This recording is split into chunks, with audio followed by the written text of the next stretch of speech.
We're here at the Four Seasons at Black Hat 2024.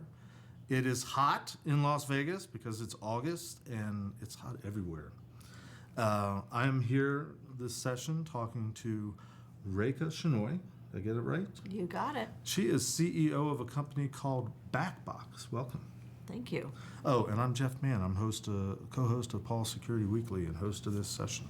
I always forget to introduce myself. Well, welcome. Tell us a little bit about yourself, your background. How'd you get to be CEO of a company? Well, I'm excited to be here and talk with you with your stellar background, and I'll try to keep up, Jeff.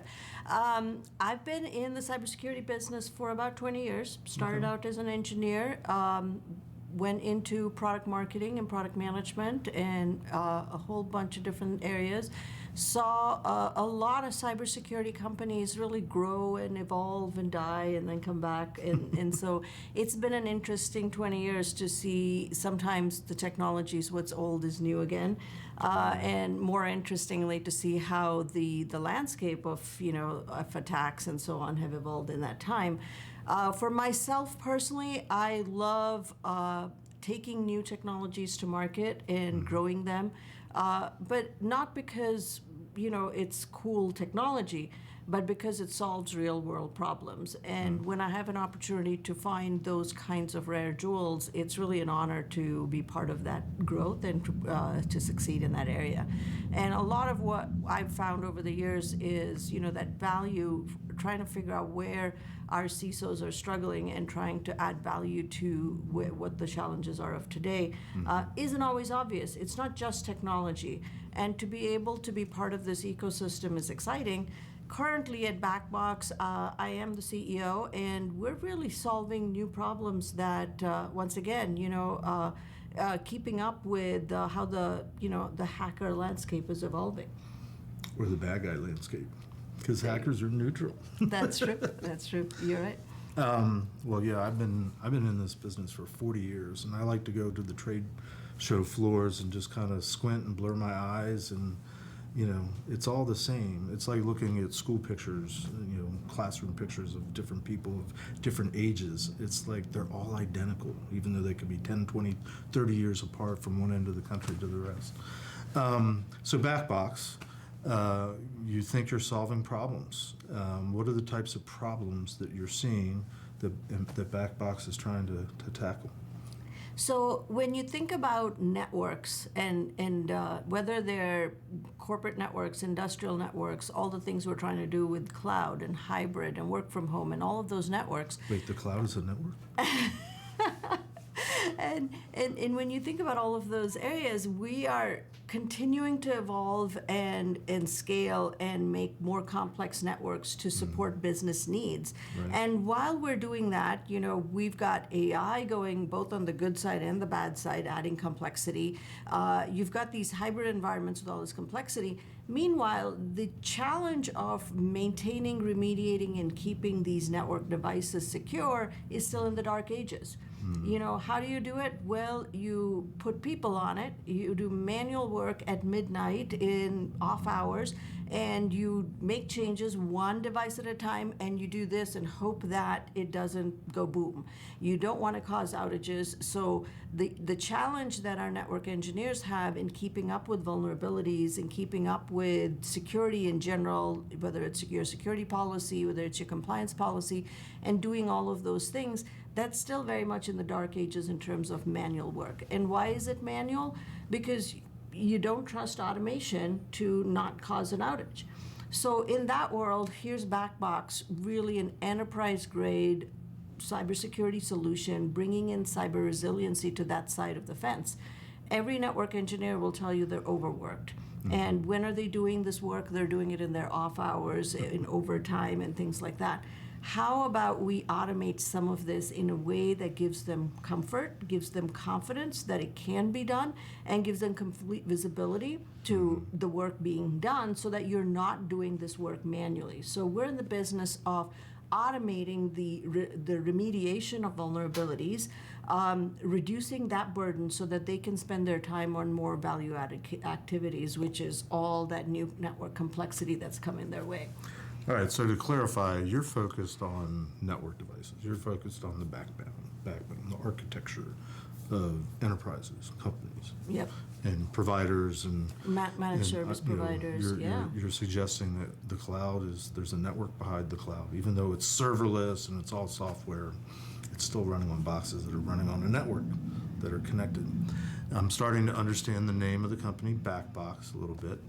I used to work for the DoD where we built little black boxes, so I think there might be something there.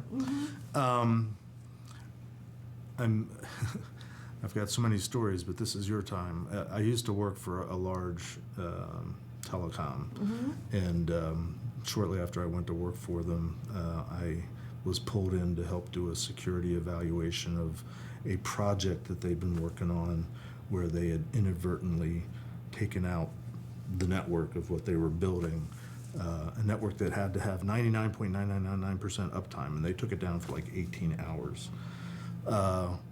Somewhat similar to, but different to, a few weeks ago, a month ago, or a certain company. Yeah. I wasn't going to say the name. It's not really a security issue. It just happened to be a security company, but it was an IT issue, pushing out a patch, and it broke things. And the 18 hours there was a lot of remotely located networking gear that they had to like drive and find it, and find the key to the door in this unmanned shed out in the wilderness sometimes. I guess what I'm leading up to is, how do you get over the hurdle of trusting automation? I guess that's my big question. Yeah, so we'll start with enterprise grade backup and recovery being the core of the product. And when we say enterprise grade, we don't mean just back it up and have the previous version there. It's got all of the version history. It shows you what the changes were. It captures it, and you can restore to a known good state that it was. So the ability to have that at your fingertips is step one. Okay. On top of that, the same system that has all of these automations for over 180 device manufacturers, having all that automation in there that actually gives you the ability to go do a lot of these things. We also do configuration checks. So now we can go and look at all those configurations and find out what changed, and automate the reconfiguration of those devices. On top of that, we now bring in intelligence around what the vulnerabilities are. If you think about vulnerability management as we've done, you tend to think of Windows Patch Tuesday.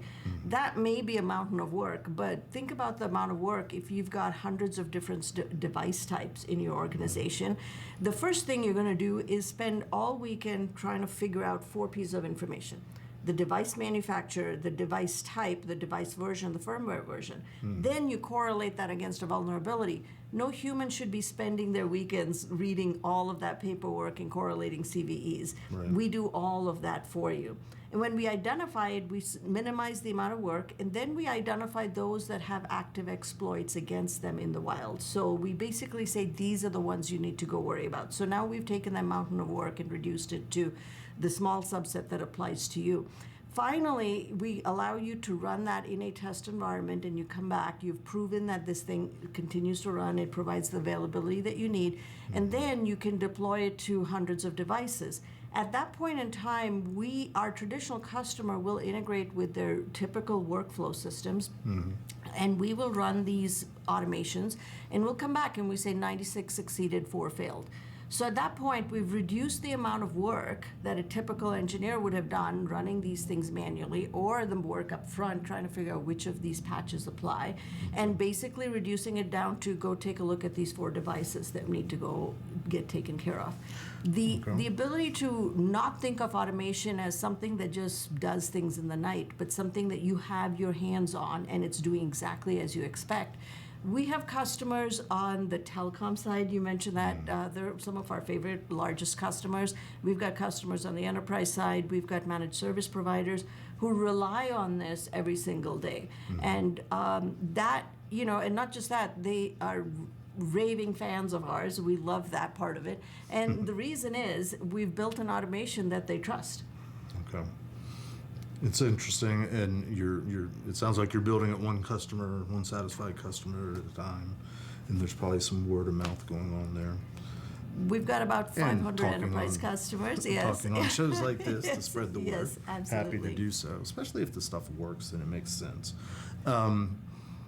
So there's work involved. There's interaction. I guess my first thought, as you were describing it, is, I work. My day job is a consultant advisor, and I do a certain type of compliance. I won't mention it, but people that watch the show know. Vulnerability scanning is part of the process, and I'm sitting here thinking, I don't know that I see a lot of vulnerability scans, at least in my limited sphere, that point a lot at the network devices. Very often it's the servers and endpoints and workstations and other devices. Are you waiting for your clients to do some sort of vulnerability scanning to discover things, or is discovery part of what you're offering?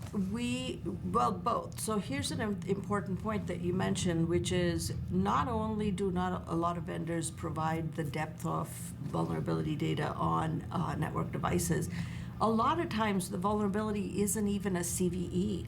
It's not even in the National Vulnerability Database. Right. But they are published, they are available, they are being exploited, and they're being published by the device vendors. Right. So we not only pull all of the CVE data for all of these network devices, we also pull it from the vendors. So whether there's a CVE or not, if the vulnerability has been published, we are able to scrape it, find it, pull it in, and yes, we will pull that data and provide the customer that.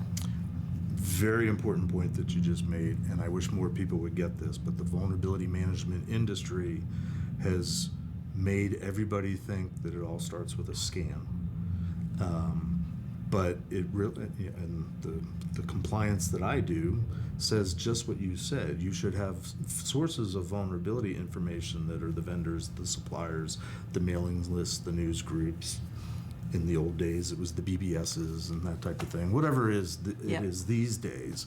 But word is on the street that there's a problem with a certain set of devices. I mean, on our show, on our weekly news segment, usually there's a half dozen stories about some networking hardware technology and there's certain ones that we like to pick on because they're in the news a lot because they have lots of problems. But that's the type of thing that should be the focus. I'm glad that you clarified that. The thing that we found interesting, adding to that point, now we have vulnerability vendors that just focus on servers. Then you've got some that cover it. But the bigger problem when I listen to the network management team is that there used to be this wall between security and networks. So this vulnerability scan was done by the security team, and out comes flying a bunch of paperwork of go do these things. So there's this remediation thing. And then everyone tried to say, we provide you better risk ratings, so we will mark them critical, high, medium, low. But your critical is 16 pages long, so it really didn't do anything. It just gave me a mountain of work. So meanwhile, network teams don't know what to do with this. They go like, I don't know which of these apply. We're going through that exercise. And what we're finding is AI is actually breaking that wall in some ways. And the reason is, used to be, and this, if an exploit was available, usually it was weeks, months before, that exploit was like easily available out there for someone to go do and was a real threat and was happening to your neighbors or your competitors. Now it's days because, using AI, people are writing these exploits and then non-technical bad actors are able to take it and take advantage of it and get to you a lot faster. So anyone who's still living in the days of annual patches are out of luck. Quarterly patches are sort of late, so this idea of how is a network engineer ever going to catch up? They just don't. And so that's where we come in, where we can make it pragmatic, make it part of your everyday life, and actually catch up to some of these things. And the reason it's making more sense, where I see more value, is that security and networks are talking to each other, because it's not just cyber awareness, cyber monitoring, it's cyber resilience. It's like our ability to be resilient to all the threats as they happen and to recover from these is a priority, and isn't just something that we just say, hey, we found it, we monitored it. You just don't get any credit for that anymore. Right. fascinating. I want to learn more. Unfortunately, we're out of time for this segment, but I appreciate you coming and sharing a little bit about your vision with Backbox. If you've also had your interest piqued, you can learn more about Backbox by going to securityweekly.com/backboxbh for Black Hat at the end. That's going to wrap us for right now. Thank you very much. Thank you.